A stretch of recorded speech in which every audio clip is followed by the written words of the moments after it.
NATO কি ভেঙে যাচ্ছে? ডোনাল্ড ট্রাম্পের ঘনিষ্ঠ সহযোগী অ্যালবিজ কলবির এক বিস্ফোরক রিপোর্ট এখন কাঁপিয়ে দিচ্ছে পুরো ইউরোপকে। কেন ব্রিটেনকে হুমকি দিয়ে ফকল্যান্ড দ্বীপপুঞ্জ আর্জেন্টিনাকে দিয়ে দেওয়ার কথা ভাবছে আমেরিকা? আর অন্যদিকে ইসরায়েলের ভেতরেই কেন নেতানিয়াহুর বিরুদ্ধে ফুঁসে উঠেছে সাধারণ মানুষ? টপ নিউজে আজ আমরা এমন দুটি ইস্যু নিয়ে বিশ্লেষণ করব যা 2026 সালে বিশ্ব রাজনীতিতে বড় ধরনের মেরুকরণ ঘটিয়ে দিচ্ছে।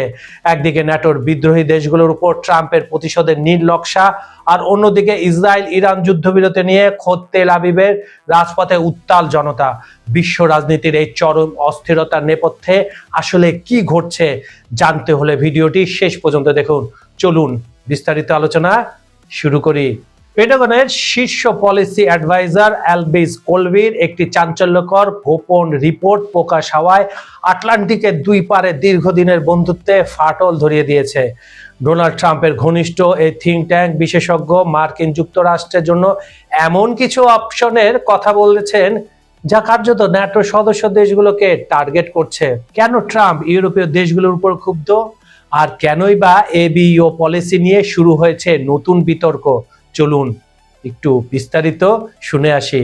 ফাঁস হওয়া রিপোর্টে বলা হয়েছে ডোনাল্ড ট্রাম্প মনে করেন যখন আমেরিকার সাহায্যের প্রয়োজন ছিল তখন ন্যাটোকে পাশে পাওয়া যায়নি।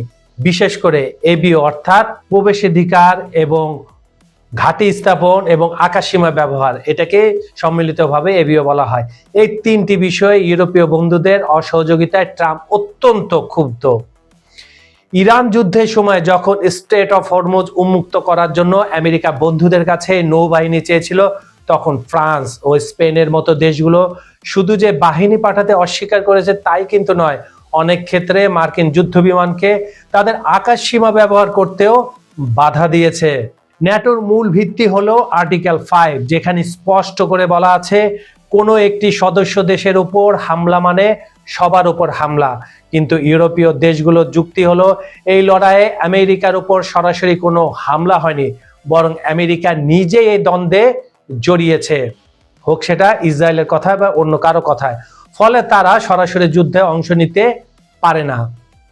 অন্যদিকে অ্যালবিজ কলবির প্রস্তাব হলো যেসব দেশ আমেরিকাকে এবিও সুবিধা দিচ্ছে না তাদের ন্যাটোর গুরুত্বপূর্ণ পদ থেকে সরিয়ে দেওয়া উচিত। যদি আমেরিকা 2027 সালে ন্যাটো থেকে বের হয়ে না আসে তাহলে এগুলা করতে বলার উনি পরামর্শ দিয়েছেন ট্রাম্পকে।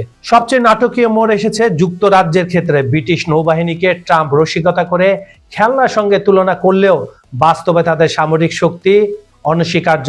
কিন্তু কলবির পেপারে প্রস্তাব দেওয়া হয়েছে ইউকে যদি আমেরিকাকে পূর্ণ সমর্থন না দেয় তবে আমেরিকা ফকল্যান্ড দ্বীপপুঞ্জ ইস্যুতে ব্রিটেনের পাশ থেকে সরে গিয়ে আর্জেন্টিনার প্রেসিডেন্টে হাভিয়ার মিলেইকে সমর্থন দেবে। কথিত আছে আর্জেন্টিনা বর্তমান প্রেসিডেন্ট ডোনাল্ড ট্রাম্পের ব্যক্তিগত বন্ধু হিসাবে পরিচিত। ডোনাল্ড ট্রাম্পের এই অবস্থানের সঙ্গে ভারতের পররাষ্ট্রমন্ত্রী এস জয়শঙ্করের একটি বিখ্যাত বক্তব্যের মিল খুঁজে পাচ্ছেন বিশ্লেষকরা। জয়শঙ্কর একসময় বলেছিলেন ইউরোপ মনে করে তাদের সমস্যা মানে সারা বিশ্বের সমস্যা, কিন্তু বিশ্বের সমস্যা তাদের সমস্যা নয়।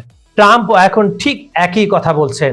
তিনি মনে করেন ইউরোপীয় দেশগুলো তাদের অভ্যন্তরীণ মুসলিম জনসংখ্যার চাপের কারণে বা রাজনৈতিক কারণে আমেরিকার স্বার্থ রক্ষা করছে না। বিশেষ করে যুক্তরাজ্য বা জার্মানিতে থাকা বিশাল অভিবাসী গোষ্ঠী যদি রাস্তায় নেমে আসে তবে সেই ক্লেশ সামলানোর ভয়ে এই দেশগুলো ইরান ইস্যুতে পিছু হচ্ছে। আরেকটি কথা যেটা এই রিপোর্টে নেই সেটা হচ্ছে ইউরোপের ম্যাক্সিমাম কান্ট্রির তেল, গ্যাস, সার, অন্যান্য খাদ্যদ্রব্য পণ্য, ইউরিয়া, সার যে যায় এগুলো হরমুজ প্রণালী হয়ে যায়, ওমান বন্দর থেকে হরমুজ প্রণালী হয়ে যায়। এখন এগুলো তো বন্ধ, তারা চাচ্ছে না ইরানকে কোনোভাবে রাগাতে। এবং ইরানের সাথে ফ্রান্স এবং ইটালি অলরেডি ডিল হয়ে গেছে, তারা ডলার বাদ দিয়ে ইরানি রিয়াল বা চীনের মুদ্রায় ট্যাক্স দিয়ে তারপর এখান থেকে যাবে। এই জন্য তারা ইরানকে খেপাতে যাচ্ছে না। সব মিলিয়ে 2026 সালের এই রাজনৈতিক প্রেক্ষাপটে দাঁড়িয়ে ডোনাল্ড ট্রাম্প শুধু ন্যাটো থেকে বেরিয়ে যাওয়ার হুমকি দিচ্ছেন না, বরং ন্যাটোর ভেতরে থেকে বিদ্রোহী দেশগুলোর উপর রিটেলিয়েশন বা প্রতিশোধ নেওয়ার প্রস্তুতি নিচ্ছেন। অ্যালবিজ কলবির এই পেপার কি তবে পশ্চিমা সামরিক জোটের ভাঙনের শুরু, নাকি এটি ট্রাম্পের চাপ প্রয়োগের নতুন কোনো কৌশল? সময়ে এর উত্তর দেবে। নেতানিয়াহুর পতন ঘণ্টা কি বেজে গেল? মধ্যপ্রাচ্যের রণক্ষেত্রে যুদ্ধের দামামা ছাপিয়ে এখন ইসরায়েলের আভ্যন্তরীণ রাজনীতিতে বইছে অস্থিরতার তপ্ত হাওয়া। ইরানের সঙ্গে সম্ভাব্য যুদ্ধবিরতি বা সমঝোতার পথে হাঁটা দেশটির সাধারণ মানুষ মোটেও সহজভাবে নেয়নি। তার দগদগে প্রমাণ মিলেছে সাম্প্রতিক এক জনমত জরিপে। জেরুজালেমের হিব্রু বিশ্ববিদ্যালয়ের তথ্য অনুযায়ী প্রায় 2/3 ইসরায়েলি এই মুহূর্তে যুদ্ধবিরতির ঘোর বিরোধী। তাদের চোখে এই সমঝোতা শান্তির বার্তা নয়, বরং এক চরম পরাজয়ের গ্লানি হিসাবে ধরা দিচ্ছে। রাজনৈতিক বিশ্লেষক ডালিয়া স্ট্রেনলি ইসরায়েলিদের বর্তমান মনস্তত্ত্বকে একটি শত্রু বেষ্টিত বলয়ের সঙ্গে তুলনা করেছেন। তার মতে ইসরায়েলিরা এখন ইরান ও লেবাননকে এমন এক অস্তিত্বের হুমকি হিসেবে দেখছে যেখানে চারপাশ থেকে ধেয়ে আসা বিপদই তাদের জাতীয় পরিচয়ের অংশ হয়ে দাঁড়িয়েছে।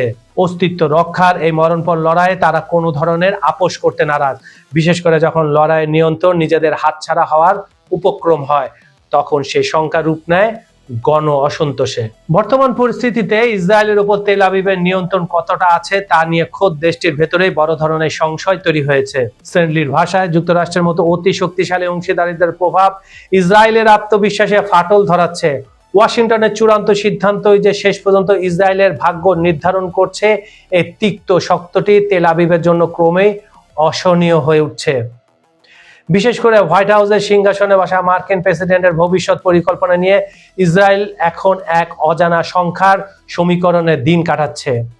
ডালিয়া মনে করেন, মার্কিন যুক্তরাষ্ট্র শক্তিশালী হলেও তাদের খামখেয়ালিপনা ইসরায়েলকে এক অনিশ্চিত গন্তব্যের দিকে ঠেলে দিতে পারে, বিশেষ করে ট্রাম্পের খামখেয়ালিপনা। এখন প্রশ্ন উঠেছে, চূড়ান্ত সিদ্ধান্ত নেওয়ার ক্ষমতা আসলে কার হাতে, ট্রাম্প নাকি নেতানিয়াহুর? এই প্রশ্নটি এখন সরকারের সামনে সবচেয়ে বড় চ্যালেঞ্জ। এদিকে নেতানিয়াহুর ঘোর সমালোচকরা ঘরের ভেতরে বিদ্রোহের আগুন জ্বালাচ্ছেন। সাবেক সেনাপ্রধান ও মধ্যপন্থী নেতা গাদি আইজেনকোট সরাসরি অভিযোগ তুলেছেন, গত 2.5 বছরে একের পর এক যুদ্ধবিরতি ইসরায়েলের উপর কেবল চাপিয়ে দেওয়া হচ্ছে। তার তীক্ষ্ণ পর্যবেক্ষণ, নেতানিয়াহু সামরিক সাফল্য পেলেও সেটিকে কূটনৈতিক বিজয়ে রূপ দিতে সম্পূর্ণ ব্যর্থ হয়েছেন। অন্যদিকে বিরোধী নেতা ইয়ার লাপিদ আক্রমণ করেছেন আরো কঠোর ভাষায়। সামাজিক যোগাযোগ মাধ্যমে ক্ষোভ উগরে দিয়ে তিনি লিখেছেন, নেতানিয়াহু সরকারের প্রতিটি প্রতিশ্রুতি বাস্তবতার কঠিন রুক্ষতার চূর্ণ বিচ্ছিন্ন হয়ে গেছে। মানুষের বিশ্বাস ভঙ্গ করাই সরকারের নিয়তি হয়ে দাঁড়িয়েছে বলে তিনি মনে করেন। ট্রাম্প রহস্য ও দীর্ঘমেয়াদী পরাজয়ের শঙ্কা। সাবেক কূটনৈতিক অ্যালান পিঙ্কাস এক ভয়ঙ্কর বাস্তবতার চিত্র তুলে ধরেছেন। তার মতে, ইরানে পারমাণবিক স্বপ্ন তো ম্লান হয়নি, উল্টো তাদের বাহিনী আরো শক্তিশালী হয়েছে। বিপরীতে ডোনাল্ড ট্রাম্প এখন যুদ্ধের দামামা থামিয়ে নিজের ফায়দা লোটার চেষ্টায় মত্ত।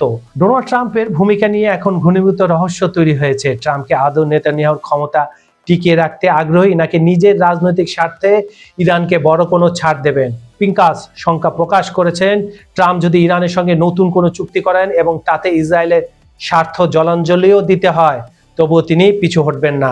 এই ভূ রাজনৈতিক টানাপোড়েনে ইসরায়েলের ভবিষ্যৎ এখন এক অনিশ্চিত নাটকের চূড়ান্ত অঙ্কের অপেক্ষায় রয়েছে। বন্ধুরা, একটি ঘোষণা, আপনার ব্যবসা বা প্রতিষ্ঠানকে আরো বড় পরিসরে পৌঁছে দিতে চান? আপনার ব্র্যান্ডকে তুলে ধরুন হাজার হাজার মানুষের সামনে সহজেই, দ্রুতই। নতুন গ্রাহক খুঁজছেন, বিক্রি বাড়াতে চান, অনলাইনে পরিচিতি গড়ে তুলতে চান? তাহলে আর দেরি কেন? আজই আমাদের সঙ্গে যোগাযোগ করুন। নাম্বার দেওয়া আছে ডেসক্রিপশনে। আপনার সফলতার যাত্রায় আমরা আছি আপনার পাশে। আমাদের ভিডিওগুলো আপনারা পৃথিবীর কোন প্রান্ত থেকে দেখছেন কমেন্টে জানিয়ে দিন। বন্ধুরা, আলব্রেস কলবির এই রিপোর্ট কিন্তু কেবল কাগজে কলমে সীমাবদ্ধ কোনো হুমকি নয়, এটি আসলে আগামী সেই নতুন পৃথিবীর সংকেত, যেখানে পুরনো কোনো বন্ধুত্ব কিংবা জোটের আর কোনো মূল্য নেই। ট্রাম্প যদি সত্যি সত্যি ব্রিটেনের হাত থেকে ফকল্যান্ড কেড়ে নিয়ে আর্জেন্টিনার প্রেসিডেন্ট মিলায়ের হাতে তুলে দেন, তবে বুঝতে হবে দ্বিতীয় বিশ্বযুদ্ধ পরবর্তী বিশ্ব ব্যবস্থা আজ আনুষ্ঠানিকভাবে নাই, শেষ। প্রশ্নটা এখন আর শুধু কূটনৈতিক নয়, প্রশ্নটা অস্তিত্বের। একদিকে ট্রাম্পের প্রতিশোধের আগুনে পুড়ছে পশ্চিমা বন্ধুরা, আর অন্যদিকে নেতানিয়াহুর মসনদ কাঁপিয়ে দিচ্ছে খোদ তার নিজের দেশের মানুষ। ইতিহাস সাক্ষী, ঘরের শত্রুরা যখন খেপে ওঠে তখন বাইরের শত্রু হারানো অনেক সহজ হয়ে যায়। ইরান কি তবে বিনা যুদ্ধে জিতে যাচ্ছে? আর আমেরিকা কি সত্যি তার সবচেয়ে পুরনো বন্ধু ব্রিটেনকে মাঝ সমুদ্রে ফেলে দিচ্ছে, সঙ্গে ইসরায়েলকেও? সব মিলিয়ে এক ভয়ঙ্কর খেলা শুরু হয়েছে দাবার বোর্ডে, যার প্রতিটি চাল পাল্টে দিতে পারে আপনার আমার ভবিষ্যৎ। এই উত্তাল পরিস্থিতিতে আপনাদের কি মনে হয়, ট্রাম্প কি পারবেন ন্যাটোর অহংকার গুড়িয়ে দিতে? কমেন্টে আপনার মতামত জানান। আপনাদের কমেন্টই আমাদের পরবর্তী আলোচনা খোরাক যোগায়। আন্তর্জাতিক রাজনীতি চাঞ্চল্যকর সব খবরে একদম গভীরে পৌঁছাতে খবর সন্ধ্যা সাবস্ক্রাইব করে আমাদের সাথেই থাকুন। আজ এই পর্যন্ত। আমি কাজল হায়দার বিদায় নিচ্ছি।